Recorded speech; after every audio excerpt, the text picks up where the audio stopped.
Deuce McAllister joins us here in Philadelphia. And Deuce, it's been over 2 months since we've seen a Saints loss. What stood out about this loss for you? Everybody's responsible. Not just one group, not offense, not defense, not just special teams. Everybody's responsible, and that's coaches included. I mean, and you can take blame for each individual player because this team. I'm not to say that they weren't ready to play. This team didn't execute at all. I mean, certain things that you knew you had to do to be successful, certain things you knew you could not do to be successful, and we found a way to do all of them. And as far as to lose a football game, and so maybe this is a wake up that they wanted. You didn't want it in this loss. And look, this Eagles team, they're not a bad team. I know the record doesn't show it, but they came out, they won the game in the trenches. They beat you in the special teams category. You didn't have a decided advantage there. And then offensively, they were able to beat you up. I mean, you were able to hit them for some plays, but, they got way too much pressure. You didn't run the football as well as you needed to. And so there's a lot of blame that can go around for this Saints team as far as this loss is concerned. What sticks out for me is the run defense. I mean, this defense, dude, it's a very underrated streak of 55 straight games without allowing a 100-yard rusher, and they allowed 2 of them in this game. Jalen Hurts is one of them, of course. The starting quarterback, you have Miles Sanders. How do you explain that? I mean, it's really an anomaly when you look at it. Guys not doing their job. That's what it is. I mean, and so if my job is to have containment on the quarterback, that's my job. If my job is to have the B gap, that's my job. And so you got guys that are trying to do too much. And then in the framework of the defense, normally you would say, hey, look, I'm giving it up for the next player to make sure he's doing his job. And so too many times you had individuals trying to make plays instead of a team working together. And so, that streak, it was great.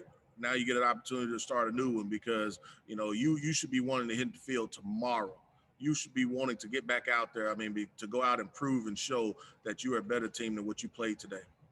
You never know any given Sunday in the NFL, Deuce McAllister, but Jalen Hurts' first start against the top defense in the NFL, that matchup looked to favor the Saints, but Jalen Hurts did a lot of great things. I thought he was very impressive, given he hasn't had a lot of experience heading into this game. There were 2 mistakes, I think, that he made, and one was an interception opportunity for Chauncey Gardner on the sideline, and the other was the fumble late. Outside of that, I don't know if he made any really mistakes, but here's the problem when you say that. The Saints didn't put him in a position to really make a mistake. Most of the time, they were 2nd and 4, 2nd and 2. They were gaining so many yards on first down, whether it was an easy throw, whether it was an easy run, and the Saints never put him in a negative situation to force him to have to do something. The Saints had a couple 3-and-outs. They started the third quarter with a 3-and-out, and they were able to make some plays and some stops, but it was way too inconsistent. And, Jalen Hurts did a good job. He moved in the pocket. He was able to find some of the receivers. He was on time with his throws, and it never felt like he was under true duress. When he did scramble out of the pocket, he threw the ball away. You didn't get the intentional grounding that you were hoping for. He just made plays. Despite all that, I mean, the Saints come out in the second half, get 2 touchdown drives. They're within 3 points. And then you have that 4th down play where Taysom Hill gets stuffed. What did you think of that call and that play? Because I thought that was a big play in this game. I was fine with the call. I mean, because look, you can't praise Sean Payton when he's gutsy and goes for it, and then be upset when he doesn't cash in. I'm fine with the call. Just execute it. That's all I care about. Just execute the play as far as the play call is designed to do. And so I'm fine with the call. Just give your players an opportunity to make a play. And I know Sean talked about wanting that play back. Yeah, I mean, you can go and say that, but at the end of the day, it's about making a play, and they just didn't make enough of them.